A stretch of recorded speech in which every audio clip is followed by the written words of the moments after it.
9 सितंबर 2001 who wants to be millionaire show पर British host Chris स्टैंट 8 कंटेस्टेंट का हर बार की तरह स्वागत करते हैं। हॉट सीट तक जाने के लिए इन 8 कंटेस्टेंट को एक फास्टर फिंगर फर्स्ट नाम के कॉन्टेस्ट को जीतना होगा, जिसमें ये 8 कंटेस्टेंट एक साथ कंप्लीट कर रहे हैं और इसमें से जो भी कंटेस्टेंट सबसे पहले सही आंसर देगा उसी को हॉट सीट पे बैठने का चांस मिलने वाला है। अब Chris Tarrant fastest finger first का सवाल पूछते हैं, जिसका आंसर वहाँ पे बेटा चार्ल्स इनग्रम 3.97 सेकेंड्स में ही दे देता है। चार्ल्स इनग्रम इस शो पर पहले से 2 बार आ चुका था, लेकिन हॉट सीट तक वो पहुंच नहीं पाया। लेकिन ये पहली बार था कि वो हॉट सीट तक पहुंच चुका था और अब वो अपना गेम स्टार्ट करता है।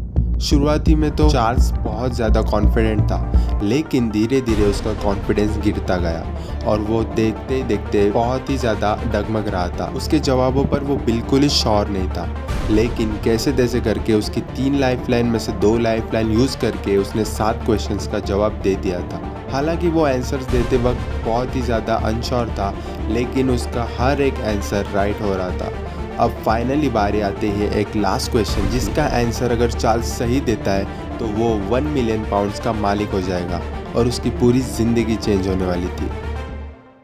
लेकिन इस सब के पीछे की कहानी कुछ और ही थी और इसके पीछे बहुत बड़ा घोटाला चल रहा था। एक फ्रॉड जो कि लाइव टेलीविजन पर बहुत ही स्मार्टली एग्जीक्यूट किया गया था और इसके पीछे एक आदमी नहीं, 2 आदमी नहीं, बल्कि पूरा का पूरा ऑर्गेनाइजेशन ही था।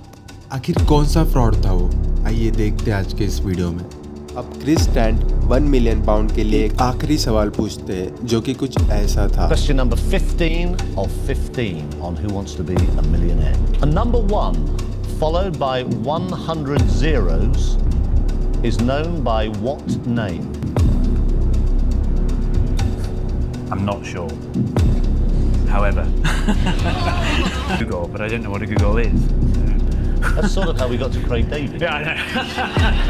He went Going to play Google. सभी की धड़कनें तेज हो जाती है। final answer. सभी की आंखें अब क्रिस स्टैंट पर थी, क्योंकि वो ही अब सही जवाब रिवील करने वाले थे, जिस पर चार्ल्स का फ्यूचर डिपेंड था। You just won 1 million! Charles से पहले बस 2 लोग ही उस राशि को जीत चुके थे, लेकिन चार्ल्स को देख के किसी ने भी सोचा नहीं था कि वो 1 मिलियन पाउंड जीत जाएगा, क्योंकि उसका आंसर देने का तरीका, उसका बॉडी लैंग्वेज, उसके facial expression, lack of confidence की वजह से लोगों को उसकी जीत पर बहुत ही डाउट होने लगा। ये सभी चीज़ें उस शो के पीछे बैठी टेक्निकल टीम भी ऑब्जर्व कर रही थी। उन्होंने कुछ बात नोटिस करी, जिसकी वजह से उनका शक और भी गहरा होते जा रहा था। Could be France, I suppose. Then again, it could be Italy, so. Or maybe it's the Netherlands. Right. Yes. That's sort of how the question works, Charles. No. उन्होंने नोटिस किया कि जैसे ही होस्ट उसे क्वेश्चन पूछ रहा था, वैसे ही Charles चारों ऑप्शन रिपीट कर रहा था और चारों ऑप्शंस का नाम जोर से ले रहा था। बस वो तुक्का लगाने की कोशिश कर रहा है, लेकिन उतने में कुछ ऐसी बात नोटिस की जिसको सुनने के बाद उनका शक और भी ज़्यादा बढ़ने लगा। जैसे ही होस्ट उसे क्वेश्चन पूछता है, वो सभी ऑप्शन रिपीट करता और ऑडियंस में से कोई इंसान की खांसने की आवाज़ आती। शुरुआती के समय में ये बड़ा ही नॉर्मल लग रहा था, लेकिन धीरे धीरे हर एक क्वेश्चन के बाद ये आवाज़ सुन के इसके पीछे कुछ तो सस्पिशियस है, ऐसा टेक्निकल टीम को लगा। I would have thought that it would be Aristotle Onassis. Why? Holbein. अब समय में थोड़ा पीछे चलते हैं। उस समय में who wants to be millionaire UK में बहुत ही पीक लेवल पे चल रहा था।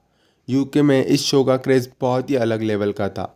चार्ल्स इनग्रम मैरिड था और उसको एक वाइफ थी जिसका नाम था डियाना, जिसका भाई भी इस शो में पहले आ चुका था। उसे हॉट सीट तक पहुंचने में 4 ट्राई लगे और जिसके बाद वो 32,000 पाउंड जीत पाया। उसके कुछ दिन बाद डियाना भी उस शो में पहले ही आ चुकी थी और उसने भी 32 पाउंड्स जीते थे। पर ये चीज़ें थोड़ी अजीब थी, क्योंकि इस शो पर आने के लिए लाखों लोग ट्राई करते हैं, लेकिन ये फैमिली कैसे तो मैनेज करके इतने बार शो में पहुंच जाती और हॉट सीट पर बैठने का चांस भी इन्हें मिल जाता। कहीं ना कहीं लग रहा था कि दाल में कुछ काला है। ये शो टीवी पर लगभग 1 घंटे ही दिखाया जाता था, इसलिए शो का पूरा शूट एक दिन में कंप्लीट नहीं हो सकता था। डे 1 की शूटिंग खत्म हो चुकी थी। चार्ल्स 4,000 पाउंड जीत चुका था, लेकिन साथ ही में उसने 3 लाइफलाइन में से 2 लाइफलाइन जल्द ही वेस्ट कर दिए थे। अब शूट के बाद चार्ल्स और उसकी वाइफ अपने कार में बैठकर घर जाने के लिए निकलते। चार्ल्स की वाइफ डियाना चार्ल्स पे गुस्सा कर रही थी और वो चार्ल्स से बहुत ही ज़्यादा नाराज़ थी क्योंकि चार्ल्स ने 4000 पाउंड्स में ही 2 लाइफलाइन वेस्ट कर दी थी। अब घर पहुंचने के बाद डियाना टेकवेन वेटॉक को कॉल करती है। असल में ये इंसान एक टीचर था। टेकवेन वेटॉक एक ज्ञानी इंसान था और इसे भी डियाना और चार्ल्स शो पे लाने के लिए मदद कर रहे थे। फाइनली वो कल के दिन इस शो पर कैंडिडेट बनकर आने वाला था। तभी फ़ोन पर ये तीनों ने एक प्लान बनाया। इस प्लान के दौरान चार्ल्स सबसे पहले तो सभी ऑप्शन रिपीट करेगा और उसके बाद जिसको भी आंसर पता होगा वो खासेगा और नेक्स्ट डे इनके प्लान के हिसाब से सभी चीज़ें हो जाती है और चार्ल्स कैसे तैसे करके 1 मिलियन पाउंड जीत जाता है। इस इंसिडेंट के कुछ दिन बाद जब टेक्निकल टीम उस एपिसोड की जांच करती है तब वो कुछ बातें नोटिस करती है। पूरे एपिसोड में 192 बार खांसी की आवाज़ को नोटिस किया जाता है। ये आवाज़ ऑडियंस के पास में हुए माइक्रोफोन में रिकॉर्ड थी। ये सस्पिशियस एक्टिविटी नोटिस करने के तुरंत बाद शो के managing director Paul Smith police को फ़ोन लगाते क्योंकि पूरी टीम कॉन्फिडेंट थी कि ये इंसिडेंट किसी भी तरीके से कोइंसिडेंस नहीं हो सकता बल्कि ज़रूर इसके पीछे बहुत बड़ी साजिश है। इसके बाद पॉल स्मिथ दूसरा कॉल डायरेक्टली चार्ल्स को लगाते हैं। We didn't meet. I am the managing director of Celador. Right. I think I should just get straight to the point. Yep. And effectively say what is a pre-prepared statement here. I have to tell you that we have suspicions from viewing the recording of last Monday's program and subsequently studying the tapes carefully that there were irregularities during the taping of the show in which you participated. Oh, good Lord, no. Because of that, I have to tell you that these suspicions have been referred to the police. Right. And thus, we, for not for the moment, will be airing the program or indeed authorizing payment of the check. Right. Yeah, well, I mean, you know, I completely refute that, obviously. Good Lord, I'm absolutely gobsmacked. All right, well, thanks for letting me know. Okay, thank you. Cheers, bye. अब 1.5 साल बाद ये case trial पे चला गया और Charles, Diana और Techwin तीनों दोषी पाए गए। इसके बाद भी चार्ल्स ने कभी उसका क्राइम एक्सेप्ट नहीं किया और डियाना का भी ऐसा ही मानना था। उनके हिसाब से खांसी की फुटेज एडिटेड थी और उनके हिसाब से स्टेज और ऑडियंस के बैठने के जगह में बहुत बड़ा स्पेस था, तो खांसी की आवाज़ दूसरे साइड पहुंचना पॉसिबल नहीं था। जैसे ही चार्ल्स इनग्रम ने किया हुआ फ्रॉड स्पॉटलाइट में आया, बहुत सी चीज़ों पर सवाल उठने लगे, जैसे कि ये फैमिली इतने मल्टीपल टाइम शो तक कैसे पहुंची, आखिर टेकविन को इस शो में चार्ल्स और डियाना कैसे लाए, आखिर वाला टेकविन क्यों चार्ल्स की मदद कर रहा था, क्या टेकविन को भी उस अमाउंट में से हिस्सा मिलने वाला था। इन सभी चीज़ों की वजह से ऐसा ही लग रहा था कि मानो इन्हें अंदर के पूरे सिस्टम की जानकारी थी। ये सब सवाल आगे जाकर कई राजों से पर्दा उठाते हैं। इस शो के पीछे का एक और काला सच सामने आ जाता है। असल में पेटी स्पूनर नाम का एक आदमी जो भी इस शो पर मल्टीपल टाइम आ चुका था, उसे इस शो के पीछे का सिस्टम पता था, इसलिए शो में कैसे एंट्री करनी थी ये चीज़ वो भले भांति जानता था। उसने कैद नाम के शख्स के साथ मिलकर एक सीक्रेट ऑर्गेनाइजेशन बनाई जिसमें वो जिन लोगों को इस शो में आने की इच्छा थी ऐसे लोगों को वो शो तक पहुंचाता था और विनिंग में से उसका कुछ हिस्सा उन लोगों से ले लेता था।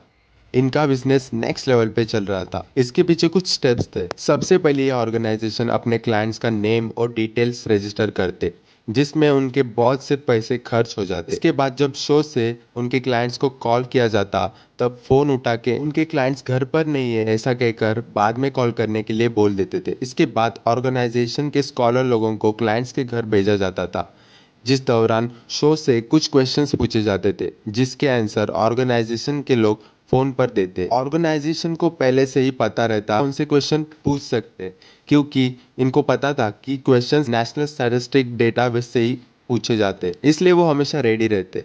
आफ्टर दैट जब क्लाइंट हॉट सीट पर पहुंचते तब उसके बाद फोन अ फ्रेंड करके एक लाइव प्लान होती जिसमें क्लाइंट्स नंबर तो अपने ऑर्गेनाइजेशन का ही दे देते तो क्लाइंट्स का कॉल ऑर्गेनाइजेशन के सीक्रेट जगह पर कनेक्ट किया जाता था और उस जगह पर सभी ज्ञानी लोग होते थे और उस रूम में एक कंप्यूटर विद गूगल खोलकर रेडी रहते और उसी रूम के फ्लोर पर पूरे डॉक्यूमेंट्स, कागज और इम्पोर्टेंट बुक्स ओपन करके रखे जाते। मतलब जैसे ही शो से क्लाइंट का कॉल आता वैसे सभी लोग आंसर ढूंढने में मदद करते और सही आंसर अपने क्लाइंट तक पहुंचाया जाता।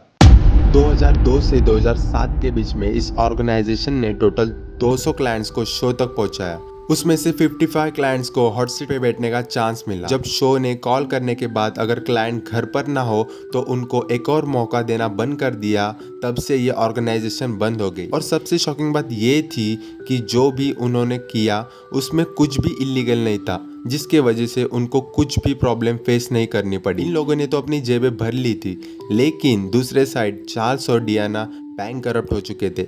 पब्लिक ने उनका जीना हराम कर दिया था। उनके तीनों लड़कियों को स्कूल में बुली किया जाता था। उनके घर पर लोग पत्थर बरसाते और उनका नुकसान करते। टेकवेन का भी कुछ ऐसा ही हाल था।